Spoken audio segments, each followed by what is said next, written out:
करती हूँ अपने YouTube चैनल पे। फ्रेंड्स, आज हम इस वीडियो में एक नोटिफिकेशन को डिस्कस करने वाले हैं। बहुत ही इम्पोर्टेंट चेंजेस किए गए हैं। क्या चेंजेस किए गए हैं इसमें, जो है हमारे फाइनेंस एक्ट 2021 में कुछ सेक्शंस को अमेंड करने की बात कही गई थी। फाइनेंस एक्ट में फ्रेंड्स, ये जो आया था फाइनेंस एक्ट हमारे पास फरवरी 2021 में आया था, और उसमें कुछ सेक्शंस के अमेंडमेंट की बात की गई थी। सीजीएसटी एक्ट के कुछ सेक्शंस को नोटिफाई किया गया था, जैसे कि सेक्शन 35 और सीजीएसटी में सेक्शन 5 को ओमिट कर दिया गया है, और सेक्शन 44 में कुछ चेंजेस किए गए थे। इसके रिगार्डिंग हमारे पास अमेंडमेंट आ चुकी है। आज क्या अमेंडमेंट आई है, कौन कौन से सेक्शंस को चेंज किया गया है। फाइनेंस एक्ट का सेक्शन जो है 108, 109 और 113 से लेके 122 को जो है अब the sad act shall come into the force. कब से ये एक्ट करेंगे, 1 जनवरी 2022 से ये जो है सेक्शंस एप्लीकेबल हो जाएंगे। देखते हैं फाइनेंस एक्ट का 108, 109 और बाकी सारे सेक्शंस क्या कहते हैं। फाइनेंस एक्ट को हमने आपके लिए ओपन किया गया है।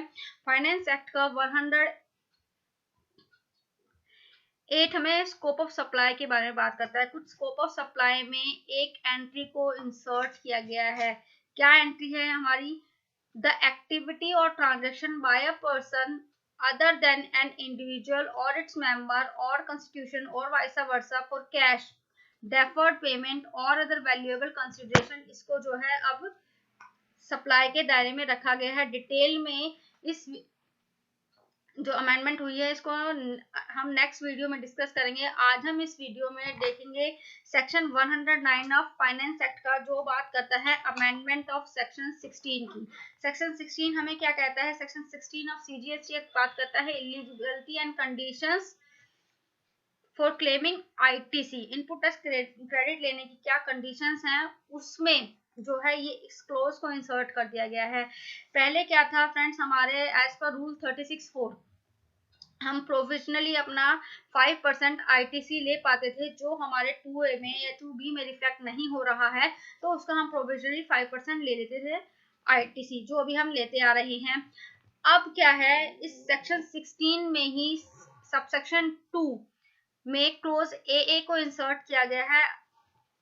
क्या क्लोज में कहा गया है, द डिटेल ऑफ इनवॉइस और debit note referred to in a clause A has been furnished by a supplier in the statement of outward supply, and such detail has been communicated to the recipient of invoices or debit note in such manner specified under section 37 section 37 और CGST बात करता है आपको जो statement file करनी है outward supplies की, that mean GSTR 1 जो आपको फाइल करना है, आपको फाइल करने के बाद ही जो है रेसिपिएंट उन इनवॉइसेस के अगेंस्ट, डेबिट नोट के अगेंस्ट जो है आईटीसी का बेनिफिट ले पाएगा। अगर आपके सप्लायर ने अपनी आउटवर्ड स्टेटमेंट फाइल नहीं करी है, तो आप उसके अगेंस्ट जो है आईटीसी नहीं ले पाएंगे।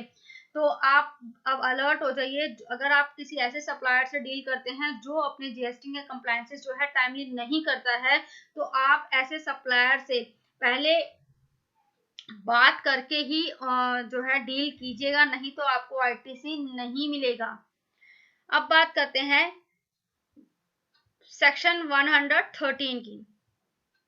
सेक्शन 113 ऑफ फाइनेंस एक्ट कहता है, in section 74 of the central goods and services tax, in explanation 1 in close 2 of the word figure section 122, 125, 129, 130, the word figure section 125 and 122 and 125 shall be substituted। यानी कि अगर आपके against proceedings चल रही हैं as per section 74, तो आपके ऊपर जो है सेक्शन 122 और 125 ही प्रोसीडिंग किए जाएंगे। 129 और 123 को अब हटा दिया जाएगा, उनको सब्स्टिट्यूट कर दिया गया है।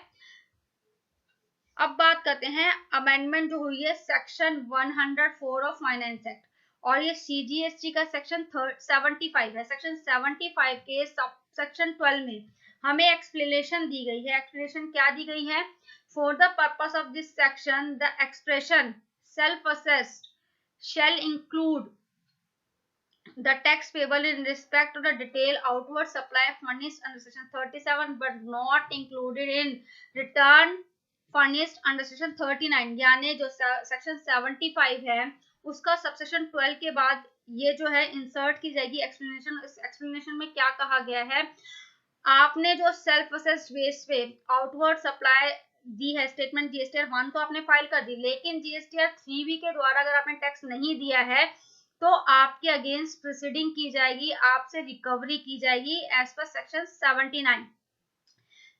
सेक्शन 79 हमारा रिकवरी के बारे में बात करता है। एग्जांपल से समझते हैं। मान लीजिए आपकी जो टर्नओवर थी, मतलब कि आपने जो आउटवर्ड सप्लाई की वो 1 लाख रुपीस कर दी और